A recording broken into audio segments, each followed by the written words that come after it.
মেলায় যাওয়া হবে কিন্তু। কি আমার হাসছে যে? আমি শরিয়াতে তোমার কতটুকু জ্ঞান আছে আমি কি দেখতে পারবো? অবশ্যই। তো আমি তোমার প্রশ্ন করব, তোমার কিন্তু উত্তর দিতে হবে, পারবে কি? হ্যাঁ, আমি বাচ্চা বলে তুমি আমার ছোট ভেবে নিচ্ছ নাকি? একটা কথা মাথায় রাখবে, আমি কিন্তু বারুদ। আশা করি তোমার প্রশ্নের উত্তর আমি দিতে পারবো। আর যদি প্রশ্নের উত্তর না দিতে পারো তাহলে কি হবে বলো তো? কি হবে? ওই পাশে যে খাল আছে জানো, পচা পানি তোমার ফেলে দেওয়া হবে। সে ঠিক আছে, আমার পানিতে ফেলে দেবে, তাতে আমার কোনো দুঃখ নেই। কিন্তু আমিও তোমার প্রশ্ন করব, তুমি যদি উত্তর না দিতে পারো তাহলে তোমার রানু পাগড়ি করে আমাদের এই বারাইপুর ট্রেন লাইনে গান গিয়ে বেড়াতে হবে। আর কি বলে না। আচ্ছা, তোমার আমি প্রথম প্রশ্ন শুরু করি। বলো। তুমি তাহলে শোনো। কাবা ওই ঘরে জন্ম হয় কারে, ওরে কাবা ওই ঘরে জন্ম হয় কারে, ও ফিরোজ ভাই সঠিক উত্তর দাও না আমারে, ও ফিরোজ ভাই সঠিক উত্তর দাও না আমারে, ওই কাবা ওই ঘরে জন্ম হয় কারে, কাবা ওই ঘরে জন্ম হয় কারে, ও ফিরোজ ভাই সঠিক উত্তর দাও না আমারে, ও ফিরোজ ভাই সঠিক উত্তর দাও না আমারে, সঠিক উত্তর দিলে মানব জ্ঞানী বলে, সঠিক উত্তর দিলে মানব জ্ঞানী বলে, না পারিলে ওই ফেলে দেব পানা পুকুরে, না পারিলে ফেলে দেব পানা পুকুরে। এই প্রশ্ন এ তো আমি চোখ বন্ধ করে তো বলে দেবো, তো এটা আমার সাইজের বাচ্চাটা তো বলে দেবে। কিরকম কায়দা করে দেখো শাড়ি। আচ্ছা তুমি উত্তর দাও দেখি। আমি বলছি শোনো, বলো। কাবা ঘরে জন্ম যারে নাম আলী হায়দার, বেদিনে রাজার ভয়েতে কাঁপতো থর থর, কাবা ঘরে জন্ম যারে নাম আলী হায়দার, বেদিনে রাজার ভয়েতে কাঁপতো থর থর, এবার আমি প্রশ্ন করব বুঝান তোমারে, না পারিলে রানু পাগলি করব তোমারে, না পারিলে ছকিনা পাগলি করব তোমারে। কই সকিনাবু, সকিনাবু আছো তো? মেলায় যাওয়া হবে কিন্তু। কি আমার হাসছে যে? তোমার কথা শুনে হাসি পাচ্ছে। আচ্ছা তুমি তো ঠিক উত্তর দিয়ে দিলে, তো দেখি তুমি এবার আমার প্রশ্ন ধরো দেখি, আমি দেওয়ার চেষ্টা করব। আমার এখনো আছে, আমার এখন একটা প্রশ্ন বাকি আছে। আচ্ছা বলো। ভেবে চিনতে না উত্তর দিলে কিন্তু তোমার সকিনা পাগলি করে দেবে, কিন্তু তুমি আমার মেলায় গিয়ে হেরে যাবে না তো?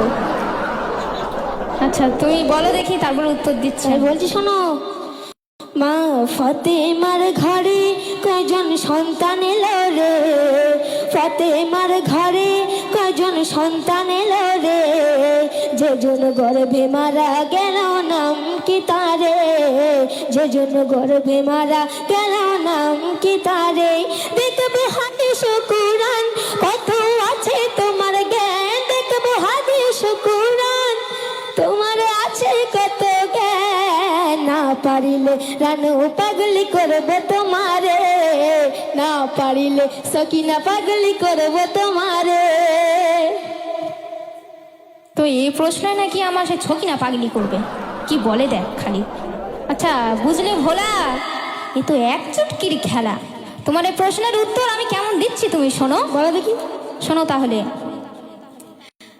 হাসান হোসেন মা ফাতেমার রত্ন দুই ছিল, ওরে হাসান হোসেন মা ফাতেমার রত্ন দুই ছিল, মহসিন মায়ের গর্ভে মারা যে গেল, হাসান হোসেন মা ফাতেমার রত্ন দুই ছিল, মহসিন মায়ের গর্ভে মারা যে গেল। ঠিক বললাম তো? বলো না। উত্তর কেমন দিলাম আমি এক চুটকি মেরে, এবার আমি প্রশ্ন করব আমি তোমার, এবার আমি প্রশ্ন করব আমি তোমারে। তো এবার আমার প্রশ্ন হবে এত কড়া, তুমি হয়ে যেতে পারো নেরা, বুঝলে ভোলা? তো এবার আমি প্রশ্ন করি তাহলে, হ্যাঁ? জুলেখা বিবির স্বামীর নাম কি বলো ছিল? জুলেখা বিবির স্বামীর নাম কি বলো ছিল? কোন সে নবী রূপেতে পাগলিনী হলো? কোন সে নবী রূপেতে পাগলিনী হলো? ও সোনা ভাই রে, সঠিক উত্তর দাও রে। ও সোনা ভাই রে, সঠিক উত্তর দাও রে। না পারিলে আর ফেলে দেব পানা পুকুরে। না পারিলে ফেলে দেব পানা পুকুরে। এ বাবা, আমি তো অবাক হয়ে যাচ্ছি। কেন? এই প্রশ্ন করে নাকি আমার মাথার চুল নেড়া করে দেবে, আমার পানা পুকুর ফেলে দেবে? এই প্রশ্ন তো আমার মা বোনেরা বলে দেবে, তুমি জিজ্ঞেস করো, সবাই বলে দেবে। আচ্ছা, এ প্রশ্ন কি বলো? আচ্ছা, তুমি প্রশ্নের উত্তর তো দাও আগে। আমি দিচ্ছি, শোনো। বলো।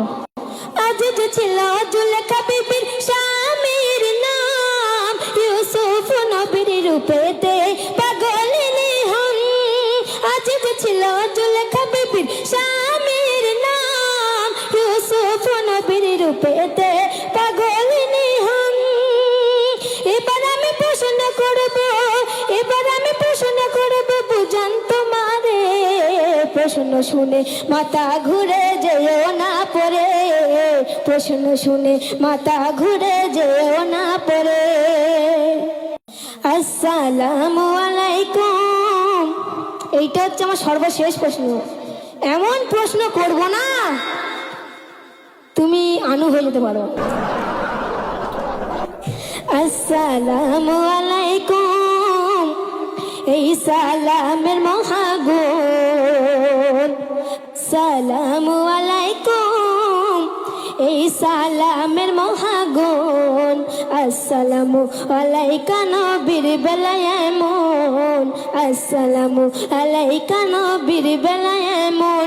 ভাইরাল শিল্পী মোর বুঝান, দেখি তোমার কত জ্ঞান। ভাইরাল শিল্পী মোর বুঝান, দেখি তোমার কত জ্ঞান। দেখি তুমি উত্তর দাও আজ কেমন করে, দেখি তুমি উত্তর দাও আজ কেমন করে। তো এতক্ষণ পরে একটা কড়া দিকে প্রশ্ন করলো। তো এখানে অনেক জ্ঞানী গুণী ব্যক্তি রয়েছেন, মানে কড়া দিকে প্রশ্ন করলো যে আমরা মানুষ, মানে একটা মানুষ মুসলমানকে সালাম দেয় আসসালামু আলাইকুম বলে, কিন্তু আল্লাহ নবীজিকে তানাকে যারা সালাম দিত তারা বলতেন যে আসসালামু আলাইকা ইয়া রাসূল আল্লাহ। এটা কেন, তাই তো? তো অনেক কড়া দিকে প্রশ্ন হলো। তো দেখি আমার নানার একটু মেসেজ করে দেখি বলতে পারে কি। তুমি কি ভেবেছো আমি বলতে পারবো না? না। তো তাহলে শোনো, আমরা মুসলমানকে সালাম দিই আসসালামু আলাইকুম, কারণ আসসালামু আলাইকুম মানে হচ্ছে আল্লাহ তোমাদের উপরে রহমত বর্ষণ করুক। তার মানে হচ্ছে তোমাদের কেন বলা হচ্ছে? কারণ আমাদের দুটো কাঁধে দুটো ফেরেশতা থাকে, তার জন্য বলা হয় যে আসসালামু আলাইকুম। কিন্তু আল্লাহ নবীজির তানার দুটো কাঁধে কোনো ফেরেশতা ছিল না, তাই তানাকে বলা হতো যে আসসালামু আলাইকা ইয়া রাসূল আল্লাহ। আমি কি ঠিক দিতে পারলাম? সুরে বলো দেখি। আচ্ছা, সুরে তো বলবো, তুমি শোনো। সত্যি প্রশ্নের উত্তর দেওয়া যে কঠিন, আর হাসতে হাসতে উত্তর দেবে আনিসা পারভীন। সত্যি প্রশ্নের উত্তর দেওয়া যে কঠিন, হাসতে হাসতে উত্তর দেবে আনিসা পারভীন। নবীর কাঁধে ফেরেশতারা, নবীর কাঁধে ফেরেশতারা থাকে নাহি রে। এমে হান্নান এমন প্রশ্ন গেল তাই করে, এমে হান্নান এমন প্রশ্ন গেল তাই করে। ওরে এমে হান্নান এমন প্রশ্ন গেল তাই করে, এমে হান্নান এমন প্রশ্ন গেল তাই করে।